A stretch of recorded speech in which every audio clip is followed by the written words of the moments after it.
Welcome back to my channel. எல்லோரும் எப்படி இருக்கீங்க? நான் ரொம்பவே நல்லா இருக்கேன். இந்த வீடியோவை கொஞ்சம் டிஃப்ரெண்ட்டாக மேக் பண்ணியிருக்கேன். யூஸ்வலாக நீங்கள் என்னோடய வாய்ஸ் மட்டுமே ரேடியோவில் கேட்குற மாதிரி கேட்டு இருந்துப்பீங்க.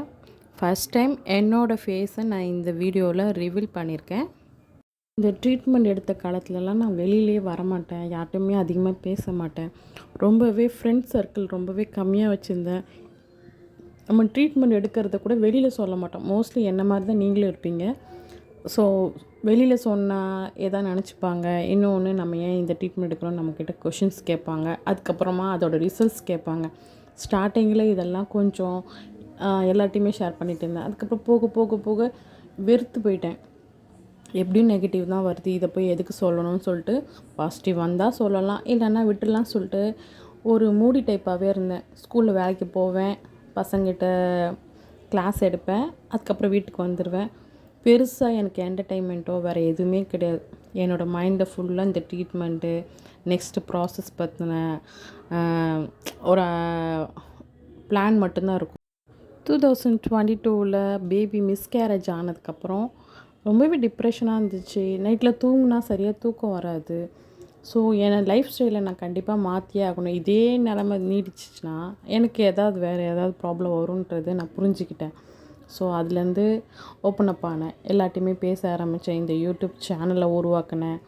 என்னோடய ப்ரீவியஸ் எக்ஸ்பீரியன்ஸை இந்த சேனலில் ரிவீல் பண்ணேன். ஆக்சுவலாக நான் ரொம்ப ஷை டைப். அதனால தான் என்னோடய ஃபேஸ் காட்டி வீடியோ போடுற அளவுக்கு எனக்கு தெரியல. எடிட்டிங் ஒர்க் கூட நான் ப்ராப்பராக லேர்ன் பண்ணல. யூடியூப் சேனலில் பார்த்து தான் லேர்ன் பண்ணி இப்போ அப்லோட் பண்ணிகிட்ருக்கேன். மே மந்த் நான் என்னோடய அம்மா வீட்டுக்கு போயிருந்தேன். மே மந்த் ஃபுல்லாகவே நான் சென்னையில் தான் இருந்தேன். அந்த டைமில் என்னோடய ஃப்ரெண்ட்ஸ் எல்லாரையுமே மீட் பண்ணேன். Mostly college friends and school friends 2 பேர் சைட்லேயுமே நான் வாட்ஸ்அப் குரூப்பில் இன்னுமே ஆக்டிவாக தான் இருக்கேன். ஸோ அந்த டைமில் ஃப்ரெண்ட்ஸை மீட் பண்ணேன். கொஞ்சம் உடம்பு சரியில்லைன்னு ஹாஸ்பிட்டலுக்கு போனேன். முக்கியமான நகர் டவர். நெக்ஸ்ட்டு சிந்தாதிரிப்பேட் லொக்கேஷனில் பறவை மடிதன் சொல்கிறக்கூடிய ஒரு பர்சனை போய் நாங்கள் மீட் பண்ண போனோம், நானும் என்னோடய ஃப்ரெண்டும். அவங்க வீட்டுக்கு ஒரு 5:30க்கு அப்பாயின்மெண்ட் புக் பண்ணி போனோம். ஒரு 5:30க்கு மேலே பார்த்திங்கன்னா அவங்க ஃபுட்டு வச்சதுக்கப்புறம் ஏகப்பட்ட கிளி புறாலாம் வர ஆரம்பிச்சிச்சு. நாங்கள் உள்ளே போகும்போது ரொம்பவே ஹம்பிளாக எங்களெல்லாம் இன்வைட் பண்ணார். நிறையா மெசேஜஸ் கொடுத்தாங்க.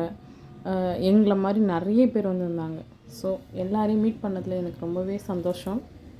ஆக்சுவலாக என்னோடய பர்த்டே மே மந்தில் வரும். மே மந்தில் பிறந்தனால ஸ்கூல்லேயும் சரி காலேஜ்லேயும் சரி என்னோடய பர்த்டே நான் செலிப்ரேட் பண்ணதே கிடையாது. ஸோ இந்த தடவை தான் ஃபஸ்ட் டைம் என்னோடய ஃப்ரெண்ட்ஸ் கூட பர்த்டே செலிப்ரேஷன் பண்ணேன். அது ரொம்பவே எனக்கு ஹாப்பியாக இருந்துச்சு. அதுக்கப்புறம் நான் படித்த ஸ்கூலுக்கு போனேன். அண்ட் நான் எம்ஜிஆர் ஹையர் செகண்டரி ஸ்கூல் கோடம்பக்கத்தில் படித்தேன். 2004 பேட்ச். ஸோ ஸ்கூலில் ஒரு நாள் லீவ் சாட்டர்டே டைமில் ஸ்கூலில் இருக்க எல்லா இடத்தையும் சுற்றி பார்த்தேன். ரொம்பவே ஹாப்பியாக இருந்துச்சு. ஸோ ஒரு பழைய நினைவுகள்லாம் ரீகால் பண்ண மாதிரி இருந்துச்சு. மே மந்த் ஃபுல்லாக என்னோடய வாட்ஸ்அப் ஸ்டேட்டஸில் ஃபுல்லாக நான் சுற்றுனதே வச்சுட்டோன்னே, எப்போ பார்த்தா சுற்றிக்கிட்டே இருக்கே, உனக்கு போர் அடிக்கலையான்னுவாங்க. ஆக்சுவலாக நான் திருநெல்வேலியில் இருக்கும்போது எனக்கு ஃப்ரெண்ட்ஸோ பெரிய ரிலேட்டிவ்ஸ் கனெக்ஷனோ எதுவுமே இல்லை. நான் ரொம்பவே இண்டிபெண்ட்டாக தனியாக தான் இருக்கேன், யார்கிட்டையுமே பேசினதே இல்லை. ஸோ நான் சென்னைக்கு போனோன்னே எல்லாருக்கூடயும் பழகினது எனக்கு ரொம்பவே சந்தோஷமாக இருந்துச்சு. ஜூலை 7 திருச்செந்தூர் கோவிலில் கும்பாபிஷேகம் நடந்துச்சு.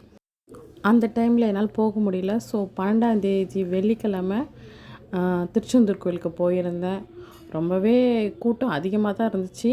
இருந்தாலும் முருகரோட தரிசனம் எனக்கும் கிடச்சிது. அங்கே தான் ஸ்டே பண்ணியிருந்தேன். சாட்டர்டே முத்தாரம்மன் கோவிலுக்கும் போயிட்டு அதுக்கப்புறம் வீட்டுக்கு திரும்பிட்டேன். கும்பாபிஷேகம் நடந்ததுலேருந்து ஒரு 48 டேஸ்க்குள்ளே கோயிலுக்கு போனால் நல்லதுன்னு சொன்னாங்க. நினச்சது நடக்கும்னு சொன்னாங்க. அது உண்மையாக பொய்யான்னு தெரியல. பட் ஒரு நம்பிக்கை இருக்குது. எல்லாரோட வாழ்க்கையும் ஒரு நம்பிக்கையை நோக்கி தானே போயிட்டுருக்கு.